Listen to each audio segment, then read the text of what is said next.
साथियों, इस देश में नोटबंदी, जीएसटी बंदी, कोरोना बंदी, सिलेंडर बंदी, आभूषण बंदी, केवल सांस बंदी बची है। दो महत्वपूर्ण विषय लेकर हम आपके बीच में उपस्थित हैं। मैं वो शुरू करूं उससे पहले कुछ साथी मेरे साथ आए हैं जो कांग्रेस पार्टी से तो नहीं जुड़े, पर जो विषय मैं आपके समक्ष रखूंगा उससे जुड़े हैं। मेरे बाएं हाथ को बैठे हैं राजेंद्र सोनी जी, जो राष्ट्रीय उपाध्यक्ष हैं स्वर्णकार संघ के, और मेरे दाएं हाथ को बैठे हैं अजीत जी, ये राष्ट्रीय सचिव हैं स्वर्णकार संघ के, और एक और मेरे साथी बैठे हैं पवन वर्मा जी, जो हरियाणा के अध्यक्ष हैं स्वर्णकार संघ के। इनके बहुत सारे साथी और भी आना चाहते थे। मैंने अनुरोध किया कि सबको जरूरत नहीं, जब राष्ट्रीय स्वर्णकार संघ के मुख्य सदस्यगण आ जाएंगे तो बाकी सब प्रदेश इकाई भी मान लीजिए। दोस्तों, 22 अप्रैल 2024 को बांसवाड़ा राजस्थान में श्री नरेंद्र मोदी जी ने देश की बहनों, बेटियों और माताओं को कहा, एंड आई कोट, ये जीत गए तो आपका मंगलसूत्र छीन लेंगे। ठीक 2 साल बाद 10 मई 2026 को श्री नरेंद्र मोदी जी ने हैदराबाद, तेलंगाना में देश की बहनों, माताओं और बेटियों को कहा कि, एंड आई कोट, 1 साल तक सोने के गहने न खरीदें और सोना खरीदना बंद कर दें। अब पता चला कि हिंदुस्तान की बहनों, बेटियों और माताओं के आभूषण छीनने का असली प्लान क्या था। मित्रों, सोने के आभूषण और जेवर भारत की सांस्कृतिक विरासत की पहचान है, सामाजिक रीति रिवाजों का अभिन्न हिस्सा है, धार्मिक परंपराओं के निर्वहन में सौभाग्य, समृद्धि और शुभता की पहचान है, प्रतिबिंब है। भारतीय समाज में स्वर्ण आभूषण, जेवर न केवल करोड़ों करोड़ों माताओं, बहन और बेटियों के लिए एक सुरक्षा कवच है, बल्कि उल्लास, पवित्रता, उत्सव के माहौल और वैभव की पहचान भी है। ये हम सब जानते हैं। और यही नहीं, गांव से शहर तक स्वर्ण आभूषण यानी ज्वेलरी व सुनार के व्यापार में छोटे छोटे दुकानदारों, व्यापारियों, कारीगरों, कामगारों, दस्तकारों, इनकी रोजी रोटी का एकमात्र धंधा भी है ज्वेलरी बनाना, स्वर्ण आभूषण बनाना, बेचना, उसका व्यापार करना। देश का 90% से अधिक ज्वेलरी उद्योग छोटे छोटे दुकानदार, सुनार, एमएसएमई सेक्टर में है, 90%, और इसमें 3.5 करोड़ लोग लगे हैं। 3.5 करोड़ लोगों को देश का स्वर्ण आभूषण उद्योग रोजगार देता है, प्रत्यक्ष और परोक्ष दोनों तरीकों से। 10 मई 2026 को सोने के गहने न खरीदने का मोदी सरकार का फरमान 3.5 करोड़ से अधिक छोटे छोटे ज्वेलरों, सुनारों, दुकानदारों, व्यापारियों, कारीगरों, कामगारों, इन सब के लिए तबाही का फरमान साबित हुआ है। और इसीलिए मेरे मित्र यहां आए। सत्ता के शीर्ष से पिछड़े वर्गों के इन मेहनतकश वर्मा, सुनार, स्वर्णकार समाज पर, उनके करोड़ों साथियों पर रोजी रोटी मिटाने वाला यह एक भयानक हमला किया गया है। अब 13 मई 2026 को एक और ज्वेलरी उद्योग विरोधी वज्रपात गिराते हुए मोदी सरकार ने सोने और चांदी की इंपोर्ट ड्यूटी 6% से बढ़ाकर 15% कर डाली। मतलब एक तरफ तो सोना व सोने के आभूषण न खरीदने का फरमान देकर 3.5 करोड़ लोगों की रोजी रोटी पर लात मार दी, तो दूसरी ओर सोने की तस्करी करने वाले तस्कर माफियाओं के लिए काली और मोटी कमाई और मलाई का रास्ता खोल दिया। नेचुरली स्मगलिंग शुरू हो जाएगी फौरन। तो आइए सबसे पहले सुनार, वर्मा, स्वर्णकार, कामगार, दुकानदार, इनकी रोजगार बंदी के भाजपा सरकार के फरमान के वज्रपात के तीन अलग अलग असर देखते हैं। नंबर 1, भारत के जीडीपी में ज्वेलरी सेक्टर का योगदान 7% है। Very few people know this. Jewellery sector contribute 7% to India's GDP. देश के कुल व्यापारिक निर्यात में ज्वेलरी सेक्टर 12% है। सबसे बड़ी बात यह है कि 85% ज्वेलरी एक्सपोर्टर एमएसएमई सेक्टर में है, यानी जॉब क्रिएटर्स हैं। सोने के आभूषण कारोबार में गांव से शहर तक, कस्बों से महानगरों तक छोटे ज्वेलर, व्यापारी, सुनार, गलाई, पकाई, चिलाई, गढ़ाई, पॉलिश, ये सब काम में लाखों करोड़ों कारीगर लगे हैं और करोड़ों परिवारों की आजीविका इससे जुड़ती है। एक और तथ्य जो किसी को शायद मालूम नहीं हो, जेम्स एंड ज्वेलरी जो सेक्टर है, यह भारत की शायद सबसे बड़ी रोजगार देने वाली इंडस्ट्रीज में से एक है। 50 लाख लोग सीधे कारीगर इत्यादि ये काम करते हैं और देश में 3.5 करोड़ लोग इस उद्योग से जुड़े हैं। एक साल की अगर रोजगार बंदी हो गई तो पूरा ज्वेलरी सेक्टर हिंदुस्तान का डिस्ट्रॉय हो जाएगा, उसका विनाश हो जाएगा, वो अंत हो जाएगा। 3.5 करोड़ लोग। दूसरा पहलू, सरकारी आंकड़ों की अगर मैं बात करूं तो जुलाई 2020 में उद्यम पोर्टल लॉन्च किया गया। 15 अगस्त 2025 तक देश भर में 75,082 एमएसएमई डी रजिस्टर और शट डाउन हो गए, बंद हो गए।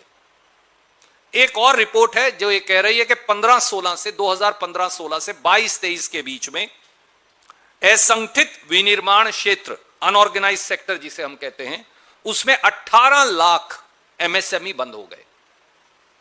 यह ऑलरेडी भयावह स्थिति है जो सरकार के आंकड़ों और इंडिपेंडेंट आंकलन से आपके सामने है। केवल 24-25 में ही अगर बात करें तो फरवरी 2025 तक 35,567 एमएसएमई बंद हो गए।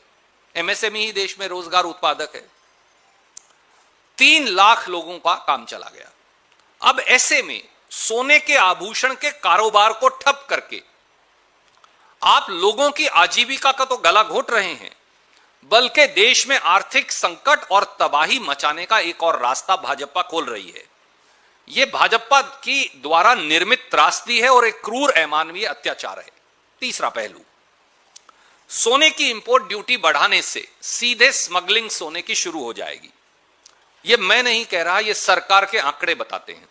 2024-25 में ही जब सोने की इंपोर्ट ड्यूटी 6% है तो सरकारी एजेंसियों ने 3005 मामलों में 2600 किलो सोना स्मगलिंग का जब्त किया ऑलरेडी।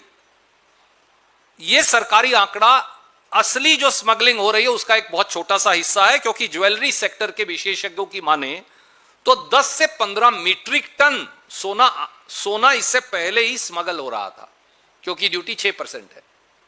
ये मैं नहीं कह रहा, ये उनके विशेषज्ञ कहते हैं।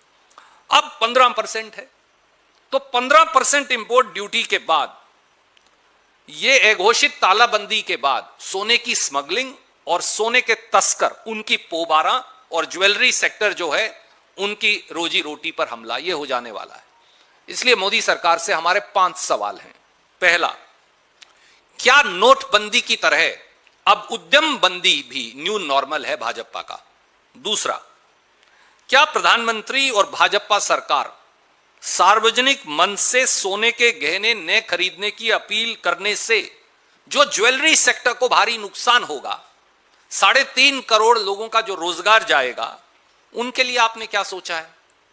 क्या ज्वेलरी सेक्टर से जुड़े 3.5 करोड़ स्वर्णकारों, वर्मा, सुनारों, कामगारों, दुकानदारों, उनके लिए कोई प्लान बीजेपी सरकार के पास है राहत का पैकेज देने की?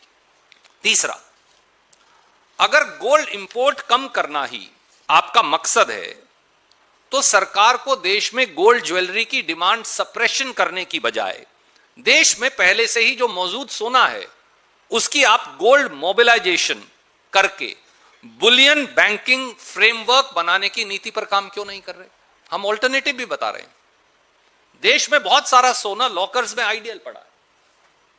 देश में सोना है तो आप उसको मोबिलाइजेशन करिए, और एक बुलियन बैंकिंग फ्रेमवर्क क्रिएट करिए। आप क्यों नहीं कर रहे मोदी जी और भाजपा ऐसा? चौथा, क्या यह सही नहीं कि एक तरफ प्रधानमंत्री जी सलाह देते हैं लोगों को, भैया सोने के जेवर मत खरीदो 1 साल तक, दूसरी तरफ मोदी सरकार सोना खरीद रही है?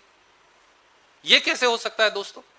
और मैं आपको अभी बता रहा हूं, क्या यह सही नहीं कि मोदी सरकार और आरबीआई ने सॉवरेन गोल्ड होल्डिंग जो सितंबर 2025 में थी 794.64 मीट्रिक टन, और अब चौंकिए मत, यह मार्च 2026 में यानी 7 महीने में बढ़कर हो गई 880.52 मीट्रिक टन।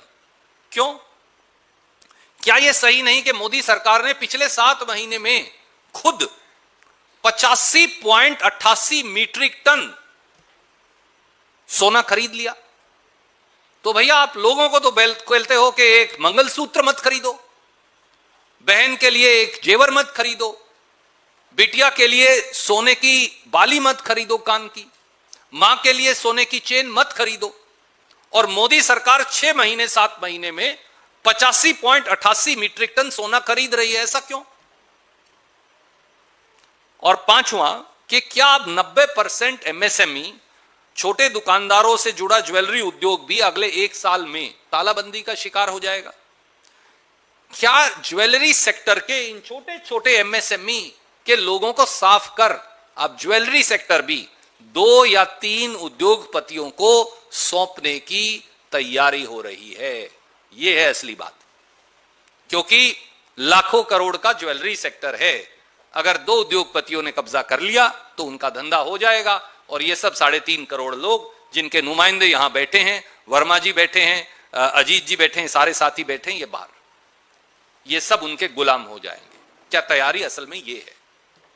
तो दोस्तों, हमारी मांग है कि स्वर्ण आभूषण के उद्योग में लगे 3.5 करोड़ सुनारों, दुकानदारों, स्वर्णकारों, व्यापारियों, कामगारों, कारीगरों, इन सब के लिए, जैसे और उद्योग और इंडस्ट्री के लिए मोदी सरकार लाई है, एक विशेष आर्थिक राहत पैकेज की मोदी सरकार बगैर विलंब घोषणा करे, तभी इनको राहत मिल पाएगी।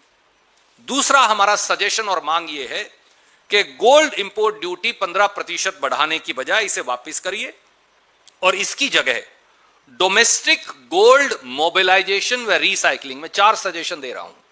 आप डोमेस्टिक गोल्ड मोबिलाइजेशन और रिसाइकलिंग करिए, आइडियल गोल्ड स्टॉक्स का जो देश में पड़े हैं इस्तेमाल करिए, इनकम टैक्स एक्ट में संशोधन कर घर परिवार के द्वारा अपनी पसंद के ज्वेलर को वो अपना गोल्ड जो है उधार पर मनमर्जी से दे सकें, इसका प्रावधान करिए, और सोने की वैल्यू एडेड कंजम्पशन इस पर विचार करिए, बजाय इस पर पूरी तरह से प्रतिबंध लगाने के। जहां वैल्यू एडेड कंजम्पशन है, आप ज्वेलरी बनाते हैं, आप जेम्स बनाते हैं, आप उसका आकार बदलकर कुछ और बनाते हैं, वैल्यू एडेड कंजम्पशन पर विचार करिए, उस पर प्रतिबंध मत लगाइए। ये हमारे कॉन्क्रीट सजेशन भी है।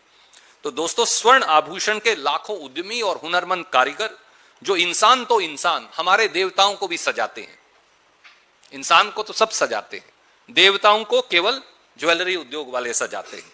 भारतीय राष्ट्रीय कांग्रेस उनकी रोजी रोटी छीनने और घर परिवार की जो रसोई के चूल्हे बुझाने की भाजपाई क्रूरता है उसका विरोध करती है, और हम बुलंदी से संसद से सड़क तक आप लोगों के साथ खड़े रहेंगे।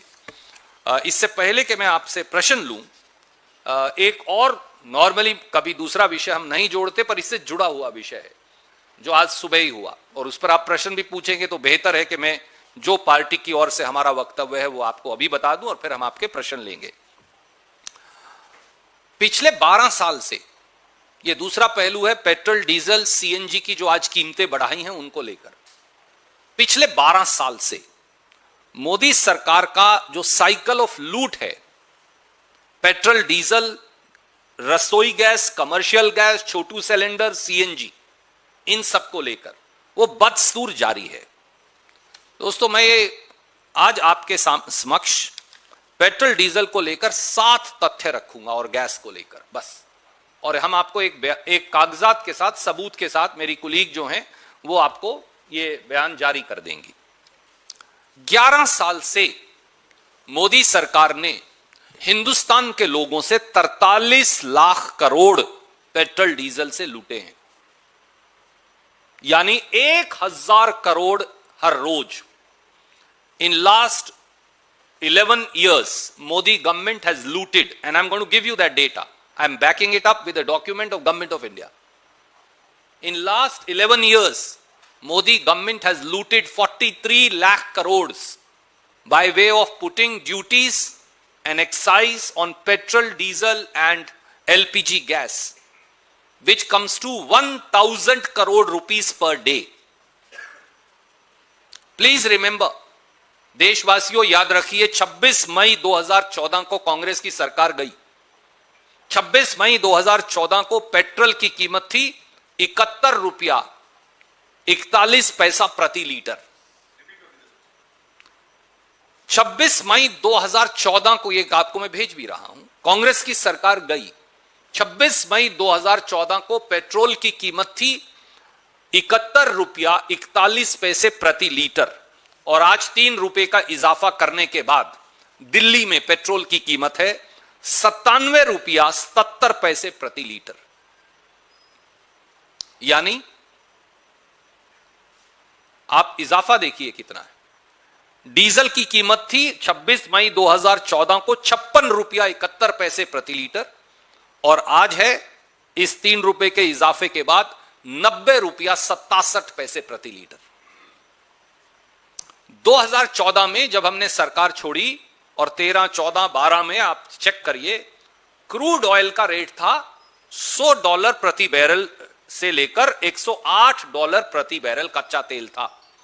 और अब खाड़ी का जो युद्ध है, इसका हिस्सा अगर मैं छोड़ दूं, वेस्ट एशिया वॉर को अगर मैं छोड़ दूं, तो फिर कच्चे तेल का एवरेज रेट रहा है मोदी सरकार में $70 पर बैरल, $70 प्रति बैरल।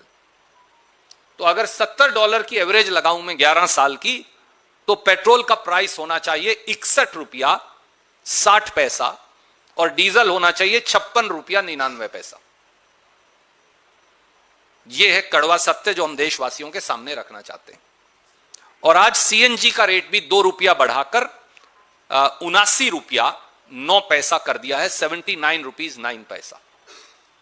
तीसरा तथ्य, 2014 से 2025 तक मोदी सरकार ने, आप 26 के 4-5 महीने निकाल दीजिए एक बार, 2014 से 25 तक मोदी सरकार ने पेट्रोल पर एवरेज एक्साइज ड्यूटी लगाई 19 रुपया 70 पैसे प्रति लीटर। आप चौंक जाएंगे सुनकर। 2014 से 25 के बीच में मोदी सरकार ने देश के नागरिकों पर पेट्रोल पर एक्साइज ड्यूटी लगाई 19 रुपया 70 पैसे प्रति लीटर, और डीजल पर एक्साइज ड्यूटी लगाई 15 रुपया 50 पैसे प्रति लीटर। यानी हर बार आप जब तेल डलवाएंगे स्कूटर में, ऑटो में, मोपेड में, कार में, ट्रक में, जीप में, तो 19 रुपया 70 पैसे मोदी जी के पास चला जाता था, और 15 रुपया 50 पैसे डीजल का उनके पास चला जाता था, बीजेपी सरकार के पास। मोदी सरकार ने 2014 से 25 के बीच में 21 बार एक्साइज ड्यूटी बढ़ाई, एक्साइज ड्यूटी बदली, जिनमें से 12 बार वो बढ़ाई और बहुत कम की। 27 मार्च 2026 को, पांचवां पहलू, मोदी सरकार ने यह कहा कि हम पेट्रोल पर एक्साइज ड्यूटी 13 रुपया से घटाकर 10 रुपया कर रहे हैं।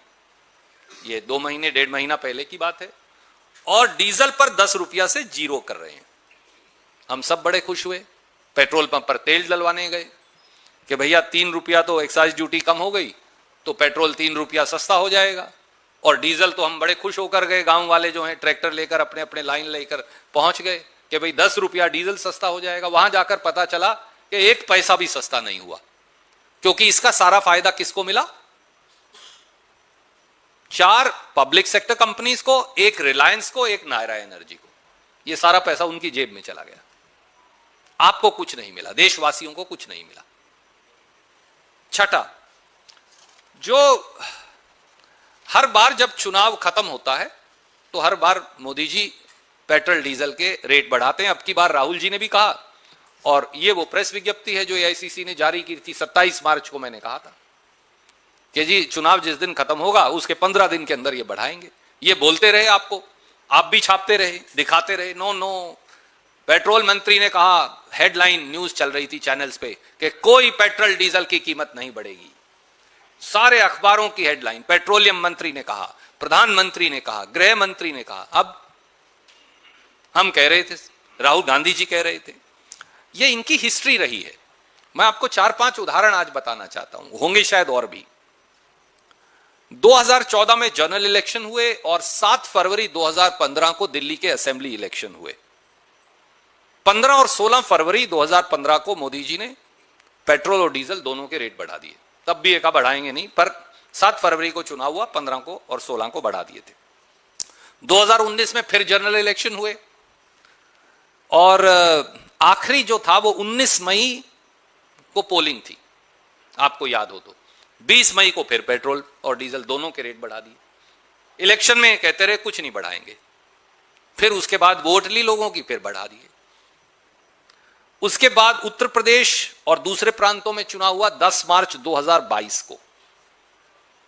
22 मार्च को फिर पेट्रोल और डीजल और गैस के रेट बढ़ा दिए। इलेक्शन में यूपी में बोलते रहे कभी नहीं बढ़ाएंगे, बल्कि मुफ्त सिलेंडर देंगे। उसके बाद फिर बढ़ा दिए। ये इस तरह से, और अब फिर जब चुनाव हुआ तो 15 मई को फिर रेट बढ़ा दिए और गैस सिलेंडर के रेट उससे पहले बढ़ा दिए थे। तो ये ऐसा ही लोगों के साथ करते हैं। हिंदुस्तान के लोगों को बीजेपी बेवकूफ समझती है, हम सबको, मुझे और आपको। वोट लेते हैं और रेट बढ़ा देते हैं, तब तक चुनाव में बोलते रहेंगे नहीं बढ़ाएंगे। और आखिरी पहलू है गैस से जुड़ा हुआ। मई 2014 में गैस सिलेंडर था 412 रुपए का। अब गैस सिलेंडर बढ़कर हो गया है 913 रुपए का दिल्ली में, और दूसरे शहरों में 1000 रुपए को भी क्रॉस कर चुका है।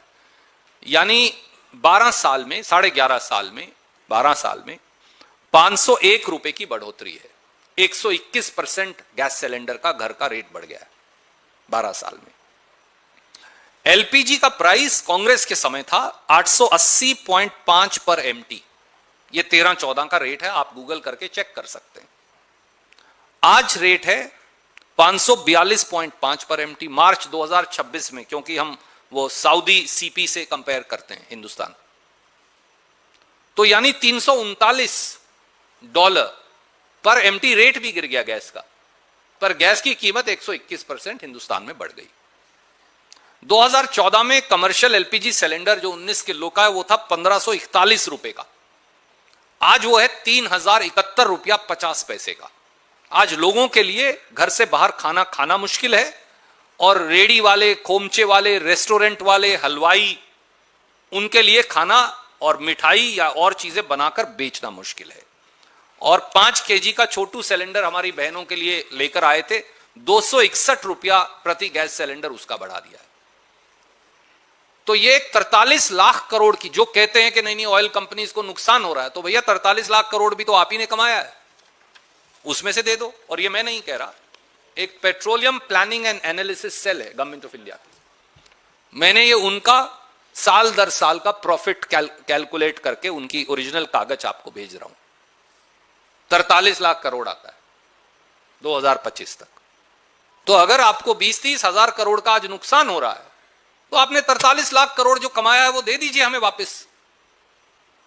हमारे को अच्छे दिन नहीं चाहिए, पुराने दिन ही लौटा दीजिए, इतने से भी काम चला लेंगे। कोई प्रश्न आप पूछना चाहें तो स्वागत है। मैं माफी चाहूंगा, कुछ विलंब जरूर हुआ क्योंकि 2 विषय थे। पेट्रोल डीजल पे बात कर लेते हैं सुरजेवाला जी। पेट्रोलियम मंत्री ने कहा कि करीब 1 लाख करोड़ का एक तिमाही में जो घाटा है वो पेट्रोल डीजल पे होगा। बहुत ज्यादा प्रेशर था, इसलिए कम कीमत बढ़ाई है। मैं आपके माध्यम से पेट्रोलियम मंत्री जी से पूछना चाहता हूं, आज भी वो कितनी एक्साइज ड्यूटी इकट्ठा कर रहे हैं? तो 10 रुपया छोड़ दें। 10 रुपया एक्साइज ड्यूटी तो भारत सरकार अपनी जेब में ही डाल रही है ना। 27 मार्च 2026 का रेट कम करने के बाद भी पेट्रोल पे तो अभी भी 10 रुपया है ना, छोड़ दो। और दूसरा सवाल यह पूछना चाहूंगा, आप रशिया से सस्ता ऑयल क्यों नहीं खरीद रहे? इसका जवाब भी दे दो। रशिया से सस्ते ऑयल के टैंकर यहां आते हैं, यहां से बोलते हैं भाग जाओ, नहीं चाहिए सस्ता, हमें तो महंगा खरीदना, वेनेजुला से लाएंगे। भैया जो चीज ये पड़ोस में बैठे हैं मेरे, ये चीज दे सकते हैं, इनसे मैं सस्ती नहीं ले रहा। मैं कह रहा हूं नहीं, मैं तो अफगानिस्तान जाऊंगा, वहां से लेकर आऊंगा। क्यों? दो बड़े सीधे सवालों का जवाब दे दें। रणदीप जी, अगर वैश्विक ऊर्जा संकट की बात करें, यह फरवरी से जारी था, तब सरकार कहती थी स्थिति काबू में है, और जैसे चुनाव खत्म हो सरकार कहती ये मत कर दिए, वो मत करिए। अब संयमित रहने के लिए सरकार क्या चुनाव का इंतजार कर रही थी? दूसरा सवाल यह है कि सोना भारत में लग्जरी नहीं बल्कि बचत और शादी में संकट समय पैसा जुटाने का साधन है, तो ऐसा करके सरकार एक सामाजिक, घरेलू और अर्थव्यवस्था पर असर डाल रही है। पहली बात, ऐसा लगता है हिंदुस्तान की सरकार ने हिंदुस्तान के 144 करोड़ लोगों को राम भरोसे छोड़ दिया है। हमारे यहां कहते हैं हरियाणा में खड़ी बोली की उत्तर भारत की यह है कि भगवान भरोसे छोड़ दो किसी को, तो इन्होंने देशवासियों को भगवान भरोसे छोड़ दिया है और यह भी कह दिया है कि भैया तुम्हारे से जो हो सकता है कर लो, हमारे कोई बस की बात नहीं है। सरकार ने हथियार डाल दिए हैं और हाथ खड़े कर दिए, और अब देश के नागरिकों को यह कहा है, एक आप जब बस में जाते हैं, ट्रेन में जाते हैं, पहले बहुत प्रोमिनेंटली लिखा होता था यात्री अपने सामान की खुद जिम्मेवार है, होता था ना साहब, पहले जो जो ट्रेवल किए हैं सबको याद होगा। तो अब भाजपा की सरकार ने देशवासियों को कह दिया देशवासी अपनी अपनी आर्थिक सुरक्षा और अपनी सामाजिक कार्यों के निर्वहन के लिए खुद जिम्मेवार हैं, सरकार कोई मदद नहीं करेगी क्योंकि उनके बस की बात नहीं है। तो ये बात साफ तौर से कह दें, इन्हें घुमाकर ऐसे पेचीदा शब्दों में कहने का लाभ क्या है। और दूसरा आपका प्रश्न था, आपकी बात बिल्कुल वाजिब है, मैंने भी कहा स्वर्ण आभूषण जो हैं वो हमारी सांस्कृतिक विरासत की पहचान भी हैं, वो करोड़ों करोड़ों माताओं बहनों और बेटियों के लिए सुरक्षा कवच भी हैं, वो हमारी धार्मिक परंपराओं के निर्वहन में एक शुभ उल्लास वैभव का प्रतीक भी हैं और परिवारों के लिए एक सुरक्षा भी है। उन पर पाबंदी लगाना देश के पूरी सांस्कृतिक, सामाजिक, धार्मिक भावनाओं को आहत करने जैसा है।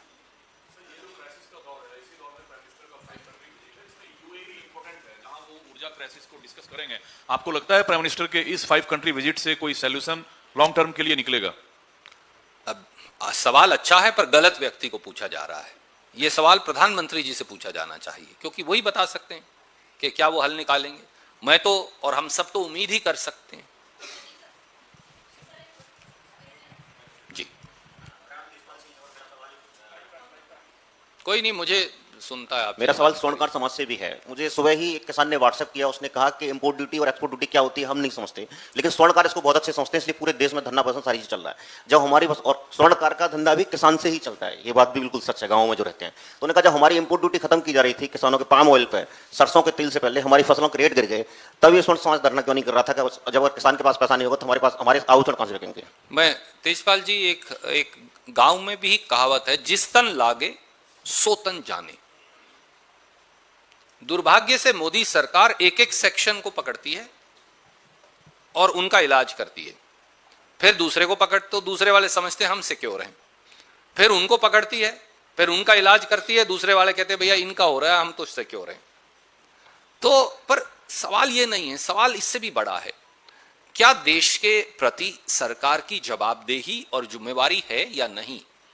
और अगर देश के 3.5 करोड़ लोग, कारीगर से लेकर व्यापारी तक, स्वर्णकार सुनार वर्मा से लेकर और बड़े बड़े ज्वेलर्स तक, सब के सब अगर उनका व्यापार ही खत्म हो जाएगा तो आखिर में सामाजिक ताना बाना प्रभावित होगा। मंगलसूत्र कहां से लाएंगे अगर स्वर्णकार नहीं होगा? बेटी की शादी कैसे करेंगे अगर स्वर्णकार नहीं होगा? हो सकती है शादी बगैर सोने के आभूषण के भी, पर सदियों से चली आ रही, आप हमारे पुराने जो सारे, अगर आप पूरी टेंपल हिस्ट्री भी देखें तो एक एक टेंपल हिस्ट्री में भी जितने भगवान हैं वो सब आभूषणों से अंकित हैं।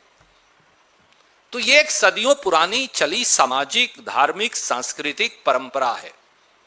या तो मोदी जी कहें कि अब मैं देश की संस्कृति, संस्कार, परंपरा, धर्म, रीति रिवाज, पारिवारिक तौर तरीका वो बदलना है तो अलग बात है, नहीं तो ये हमला केवल स्वर्णकारों पर नहीं, ये भारत की जो जीवन शैली है ये उस पर भी हमला है।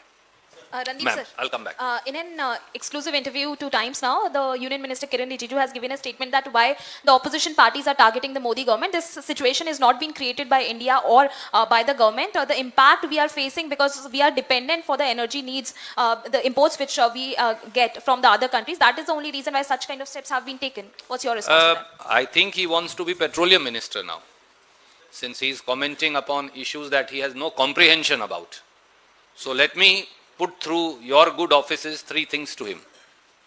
Number 1, एक second sir, मैं मैम का जवाब दे दूं. Number 1, when for 11 years average price of crude oil was $70 a barrel, why did you not pass on that benefit to people of India? Then you could increase today and be justified about it. But you used 11 years to collect 43 lakh crore. I am not saying so. Here is the document, please give it to him. Let him read his own document. When you use 11 years to collect 43 lakh crore, 1000 crore every day from people of India, then why should they not now say that use that corpus of 43 lakh crore instead of burdening us? Number 2, I agree with Mr. Rijiju and the government. There are no 2 opinions between opposition and the ruling party that we must buy cheapest energy possible. Right? There can't be 2 opinions. Then may I ask Mr. Rijiju, why are we not buying cheaper Russian oil? Why have we cancelled our arrangement with Iran, entered into during Congress government followed by Vajpayee government, whereby Iran would deliver in rupee terms, not dollar. So no foreign exchange was involved. In rupee terms, crude oil at my doorstep in India. Why did you cancel that? Why are you not contracting to buy oil from other neighboring countries of the Arab world instead of getting oil from Venezuela and USA? Can he answer these 4 things for me and for to people of India? Then we shall answer and have a debate on other issues. Randeep ji, sir एक छोटा सा सवाल है। अभी आपने कहा कि रूस से हम लोग क्यों नहीं तेल खरीद रहे हैं। सवाल यह है कि रूस के विदेश मंत्री भी भारत में हैं, ईरान के विदेश मंत्री भी भारत में हैं और प्रधानमंत्री इस वक्त यूएई पहुंच चुके हैं। तो तीनों जगह से हमारी जो ऊर्जा सुरक्षा है उसका कनेक्शन है। तो ऐसे मौके पर कांग्रेस पार्टी क्या डिमांड करेगी कि इन 3 देशों में 2 देशों के विदेश मंत्री यहाँ, प्रधानमंत्री वहां, क्या मांग करती है? हमारी मांग बड़ी सीधी है। इस देश के लोगों को 43 लाख करोड़ जो आपने लूटे हैं उनसे 11 साल में, उनकी राहत आज दें। नंबर 2, पेट्रोल पे जो आपने एक्साइज ड्यूटी 10 रुपया लीटर आज भी इकट्ठा कर रहे हो आप, तो 4 लाख करोड़ तो साल के अभी भी ले रहे हो भैया, उसमें से राहत दे दो। 10 की 4 कर दो, 5 कर दो, वो वर्कआउट आपको करना है फॉर्मूला। तीसरा, सस्ते से सस्ता कच्चा तेल जहां से मिल सकता है उन देशों से, रूस हो, यूएई हो, ईरान हो, इराक हो, दूसरे मुल्क हो, उनसे सस्ता तेल क्यों नहीं ले रहे? क्या मजबूरियां हैं कि वेनेजुएला और अमेरिका से ही सारा तेल लाना है? बस। Thank you. Randeep ji, sorry welcome to. Sir value added taxes कम करके पेट्रोल और डीजल पे राज्य सरकारें कुछ राहत दे सकती हैं। क्या कांग्रेस रूल की राज्य सरकारें ऐसी कोई राहत देने का? विजय जी, ये बहुत पुराना घिसा पिटा सवाल है मोदी जी का, जो वो सजेशन देते रहते हैं। सबसे पहले 3 बातों का जवाब दे दें। 43 लाख करोड़ भारत सरकार ने इकट्ठा किया है, वो उसमें से राहत क्यों नहीं दे रहे? दूसरा, 10 रुपया पर प्रति लीटर आज भी हर बार जब आप तेल डलवाने जाएंगी तो 10 रुपया भारत सरकार के खाते में जमा हो जाता है, उसमें से राहत क्यों नहीं दे रहे? और तीसरा, सस्ता कच्चा तेल उपलब्ध है। रशिया तो दुनिया का सबसे सस्ता तेल डिस्काउंटेड आपको देता था। ईरान देने को तैयार है, आपका रिटर्न एग्रीमेंट था, कांग्रेस ने किया था। इराक देने को तैयार है। यूएई अब अलग हो गया है शायद ओपेक से, आई एम टोल्ड। तो आप इन सब मुल्कों से क्यों नहीं ले रहे सस्ता तेल जो आपके पड़ोस में उपलब्ध है? रणदीप जी मेरा सर एक सेकंड, मैं उन्हें कहा था, फिर आई कम बैक टू यू। देखिए, आपसे तो मुझे सवाल लेना ही है क्योंकि मेरा तो प्रेजुडिस है हरियाणा के प्रति। रणदीप जी, मेरा सवाल ये है कि होलसेल जो प्राइस इंडेक्स है 42 महीनों में सबसे ज़्यादा जो है करीब 8% से ज़्यादा है। सवाल ये है कि आपने पेट्रोल डीजल और सोने से संबंधित उद्योग के मसले को उठाया है। सवाल प्रेस कॉन्फ्रेंस के अलावा सड़क से लेकर संसद तक भी आंदोलन करने की भी आप लोगों की कोई योजना है आगे आने वाले वक्त में? पार्टी इस पर गंभीरता से विचार कर रही है, क्योंकि ये बात केवल पेट्रोल, डीजल, रसोई गैस, सीएनजी, पीएनजी केवल उनकी नहीं है। कोई प्रोडक्ट आप उठा लीजिए, पिछले 6 महीने में प्राइवेट कंपनियों ने उनकी कीमत में 20% से लेकर 50% तक इजाफा कर दिया है। और ये कई बार हम कह चुके हैं, प्लास्टिक हो, लोहा हो, खाने पीने की वस्तुएं हो, कंस्ट्रक्शन मटेरियल हो, सैनिटरी वेयर हो, टेलीविजन सेट्स हो, एयर कंडीशनर्स हो, उस पर एक दिन हम और चर्चा करेंगे। हर चीज महंगी हो गई है और कांग्रेस पार्टी अपनी जिम्मेवारी से पीछे नहीं हटेगी। राहुल जी और खड़गे जी के नेतृत्व में हमने ये बीड़ा उठाया है कि देश के लोगों को राहत देनी पड़ेगी।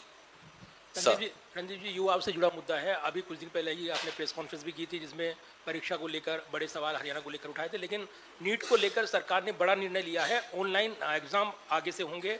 साथ ही उन्होंने ये भी निर्णय लिया है कि जो पूरी तरीके से परीक्षा होगी वो कंप्यूटर बेस्ड होगी और इसके अलावा जो सीट है OMR वो नहीं दी जाएगी। ये बड़े परिवर्तन किए गए हैं, नई तारीख का ऐलान हुआ है। मेरे शिक्षा मंत्री जी से केवल 3 प्रश्न हैं। मैंने उस दिन भी, आप पत्रकार वार्ता में थे, मैंने कहा था तीसरी बार नीट का पेपर लीक हुआ है। पिछली बार तो आपने पेपर ही कैंसिल नहीं किया, हम सब बोलते रहे, सब मां बाप बोलते रहे, बच्चे बोलते रहे।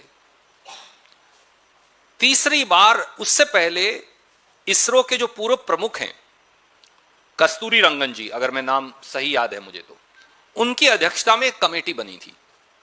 यही बातें सारी जो आज ये कह रहे हैं इन्होंने पिछली बार भी कही थी और उन्होंने यही सारे सुझाव दिए थे जो आप बता रहे हैं। तो पिछले 1.5 साल से प्रधानमंत्री और शिक्षा मंत्री ने यह लागू क्यों नहीं किए?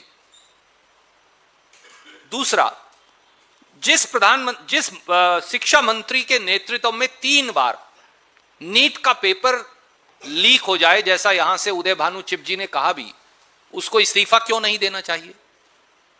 और एनटीए जो नीट करवाती है वो as a body they have failed, वो फेल साबित हुए हैं। और एनटीए की कार्यकुशलता पर, निष्पक्षता पर और एग्जाम कंडक्ट करवाने की क्षमता पर, तीनों पर गंभीर प्रश्न चिन्ह है। तो एनटीए के चीफ को क्यों बर्खास्त नहीं किया जाना चाहिए, उसका इस्तीफा क्यों नहीं लिया जाना चाहिए, जब उसके नेतृत्व में ये नीट का हमारा पेपर जो है वो इस प्रकार से बिक गया और करोड़ों अरबों रुपए की हेराफेरी हुई और बच्चों का करियर नष्ट हुआ। तो पहले इन सवालों का जवाब और जवाबदेही दोनों वो कर दें, उसके बाद आगे चलेंगे। Thank you. रणदीप सर, एक छोटा सा क्वेश्चन है कि जब प्रधानमंत्री संबोधन कर रहे थे तो उस दौरान उन्होंने ये चीजें कही थी कि आप सोना मत खरीदिए, वर्क फ्रॉम होम कीजिए, हमारे पास पर्याप्त स्टॉक है, लेकिन आगे स्थिति असामान्य ना हो इसके लिए हम पहले से बचत कर रहे हैं। तो जनता को ये बताया जा रहा है कि ये राष्ट्रहित में है, तो राष्ट्रहित में आप अपना योगदान दीजिए। तो ऐसे में जनता क्या करे, अपने पॉकेट को देखे या राष्ट्रहित की बात? मैंने जैसा कहा था उन्होंने बोल दिया है, यात्री अपने सामान की खुद जिम्मेवार है, सरकार के पास कोई उपाय नहीं है, आप खुद अपनी सुरक्षा करिए।